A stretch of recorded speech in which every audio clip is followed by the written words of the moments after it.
Peep game, cause not 10 minutes into the movie, Harry makes the first attempt on Peter's life while he's just smiling and shit on a Vespa like he has no ops. I know YNs with better awareness and he has spider senses. There is no reason he should be caught lacking to this degree. And I know he got snuck, but they try to make it seem like a fair fight. He just comboed bro into the wall at 80 miles per hour and he doesn't have a single scuff mark. He packed up his pops and you want me to believe Junior is putting more work in? He only locks in after he drops the ring he was gonna use to propose to Satan. Now that he's moving like it's game 7, he hits a 2-step shuffle, cha-cha sliding Harry to certain doom while he dives for some jewelry. But the glider has a failsafe, so Harry runs him down into this tight-ass alley, which is like fighting a monkey in the jungle, like fighting a shark in deep waters. Simply gave bro the home field advantage and proceeds to do the dumbest thing you can do against Spider-Man. Oh god. Hey buddy, I think you lost it. Pete, you know, our friendly neighborhood Spider-Man, decides to clothesline him from 50 feet up and watch as his body falls on every obstacle on the way to the pavement. Yet he's somehow surprised when the nigga isn't breathing. Nigga, you just witnessed his soul leaving his body. You watched the exact moment where his body went limp.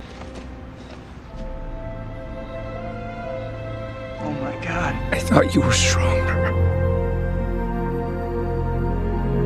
But Harry's plot armor in this movie is so thick. He survived with mild brain damage and short-term memory loss. That fall should have at least wiped his shit clean. No amount of goblin gas would save you from that type of discombobulation. And that's not even the thickest that the plot armor gets. Around this time, Sandman is coming back to his family. No milk in hand. Out the gate, his baby mama start yapping about child support. And my nigga just got eaten. I know they're poor, that's why he went to jail for robbery. But can they not afford bleach? Why is everything that's supposed to be white in this frame yellow? That does not look like it's the original color of the fridge. Since he's on the run for breaking out of the booty house, he gets chased in a particle physics testing facility. And if they didn't send every single officer in the precinct plus the fucking dogs, I'd call him a looking around like it's a goddamn sandbox, like he's seconds away from building a sandcastle. The researchers flip a switch, assuming whatever the sensors picked up was a bird, and the rest is history. But now is a good time to mention the third villain.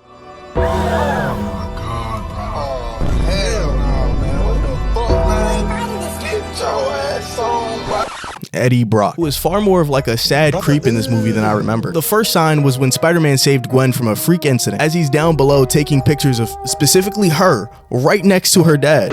And I'm dating your daughter. That wasn't that creepy until... What about that amazing night that we had? We had Coffee, Eddie. And it gets even worse when Spider-Man pops out at the same event, gets very easily peer pressured and making out with a baddie. And Eddie's heart is on his last leg, seeing his fanfic get destroyed in front of his own 2 eyes, reacting like he's currently being cucked when he's never touched this woman in his life. Much like Peter, the actual cuck, who gets broken up with right before he can even propose. Cause cheating with women when he's in the mask is only okay if it's Mary Jane. On top of this, he learns the guy that they thought killed Uncle Ben was actually Marco, instead of that random goon that he murdered in the first movie. The exact same criminal he just fought days earlier. This sends him into a downward spiral, leading to the only solution: a pistol and some black forces, or at least the 1-to-1 Spider-Man equivalent. He goes to Dr. Connors and he says it amplifies the aggressive tendencies of the host. Sounds familiar. So he fast travels to Marco's location like he was yelling polo. And right before he goes to put belt to ass, he smashes Eddie's camera off the sheer principle of how lame he is. Runs up on Marco like that bitch from The Ring, which is horrifying. Briefly lets him know what this run back is for, before he drops a double dive kick on bro's chest. Starts torturing him by using the passing train as a cheeseburger.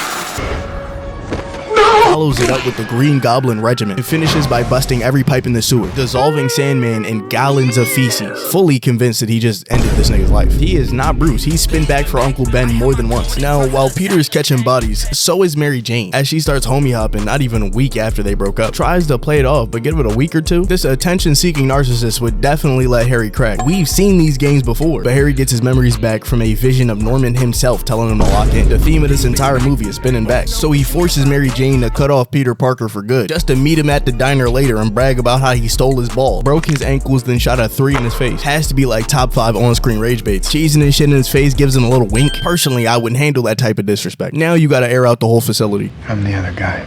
I'm the other guy.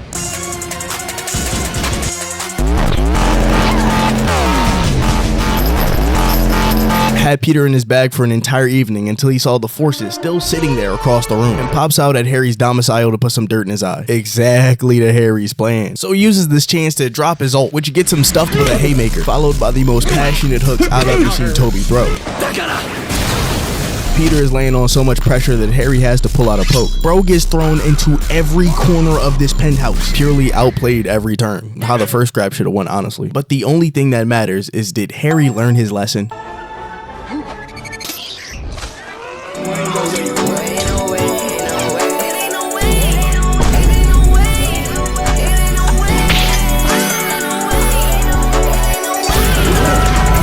Honestly, maybe it's Peter's fault that he's evil right now. With this much CTE, any man would go insane. The next day he finds out that Eddie wrote a fake hit piece on Spider-Man. So he instantly hoes him and exposes him as a fraud, completely destroying not only his career, but his dignity in the process. Because of the symbiote, he quickly gets a better job, better clothes, and a lot more motion with the Huz, emoting everywhere he went. Even obtains the finest shit in the metropolitan area. Takes her on a date to a bar that he knows Mary Jane works at because she just got fired from her dream job. Fueled by sheer pettiness, he does an entire musical number but piss off his ex, which offends the obvious better pick. And when he tries to simply have a conversation after, this annoying bitch says, "What's wrong with you?" As if the last hour of this movie didn't happen. You rejected bro's proposal, dumped him like twice in just one movie, like she doesn't remember tonguing down his best friend yesterday. The security team comes to kick him out and are quickly embarrassed, but Mary Jane decides that she wants to get hit too. She could have easily yelled that shit from like 50 feet away, but she just chose to put herself in this dog pile of niggas trying to swarm him. Sam Raimi must have threw this in here as a bit of fan service, but woman beating is where Spider-Man draws the line. So he heads to the watchtower and uses the bell to peel off that musty ass symbiote he hasn't washed in like a week. Just by coincidence, Eddie happens to be a regular at this very church, praying,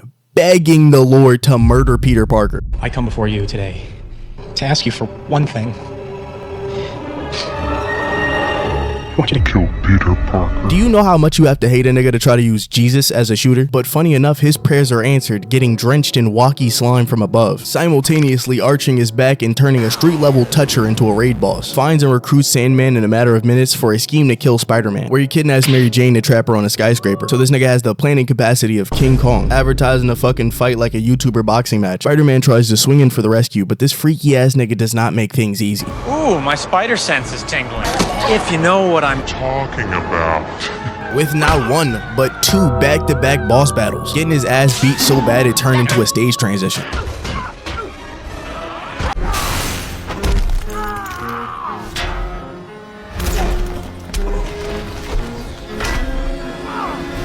Oh, his spine. He was right there. His spine. I think that's head and shoulder meat. Is it No, not? that's ass. That's straight ass and feet.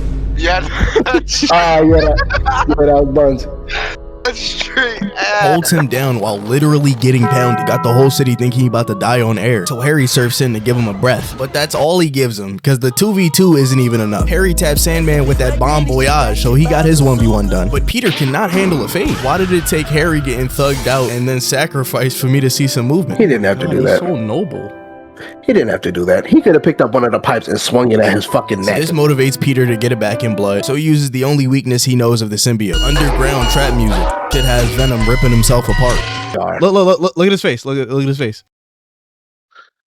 Look, it just pasted on. Venom Arch game has always been elite. I'm not gonna cap to you. Look at that. Peter forcibly pulls Eddie out of the symbiote, but he's reacting like a black woman whose wig has just been snatched. No, put him all over that and he's tweaking off of that. He'd rather die than be one of these bald-headed bitches. So he sinks with the ship and saves his family some cremation fees. I came looking for booty. Now, I tell you what, I like you and I want you. Now we can do this the easy way or we can do it the hard way. The choice is yours. Please, Speed, I did this! Peter and Flint make up after he tells him that he killed his uncle on accident. And unfortunately, he ends up with the worst ending. Besides that, like, subscribe, and... These are the years when a man changes into the man he's going to become the rest of his life. Are you afraid that I'm going to turn into some kind of criminal? Every day I wake up in agony. I feel like these demons stab me. He had caught one to the face, fall that this, he ain't had no strategy, I get in my mode and get to psyching about everything I did. Damn, I miss those times I take a drive and think about flaming. Yes. Yes. Yes. Yes. No. Oh. Oh. Imagine having this godlike power and losing every week.